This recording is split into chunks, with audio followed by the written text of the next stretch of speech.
அவங்களுக்கு விபச்சாரம் புரியுது இல்லை. ஒரு ஆம்பளை இன்னொரு பொம்பளையும், இந்த குயன்வத்தில் அந்த வீட்டுல ஒரு ஆம்பளை இந்த வீட்டுல ஒரு பொம்பளைண்டா, இவங்க ரெண்டு பேரும் கைப்பிடிச்சாலும் விபச்சாரம். அதை பார்க்கறது விபச்சாரம் இல்லை. அல்லாஹ் என்னையும் உங்களையும் பாதுகாக்கட்டும். முஸ்லிம்கள் தைரியமாக அதையெல்லாம் பார்க்கிறார்கள் என்றால் மலக்குமார்கள் வீட்டுக்கு வருவார்களா? மலக்குமார்கள் வீட்டுக்கு வருவார்களா?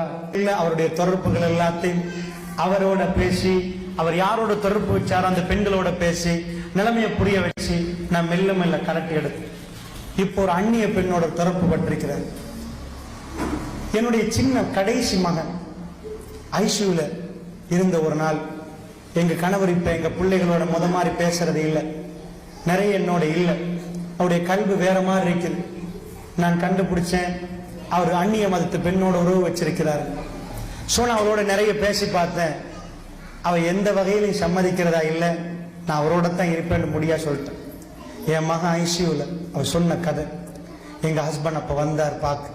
நான் கையை பிடிச்சி அழுது கெஞ்சினேன், நாங்க ரெண்டு பேரும் திரும்ப வாழுவோமே, புள்ள நிலைமையை பாருங்களேன்.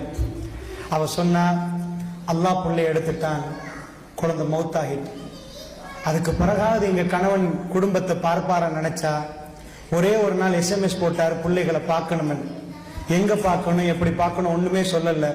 அவ எல்லாத்தையும் சொல்லி போட்டு என்கிட்ட கேட்டா, நான் இவரோட வாழ வேணுமா, இஸ்லாம் எனக்கு என்ன சொல்லுது என்று கேட்டேன்.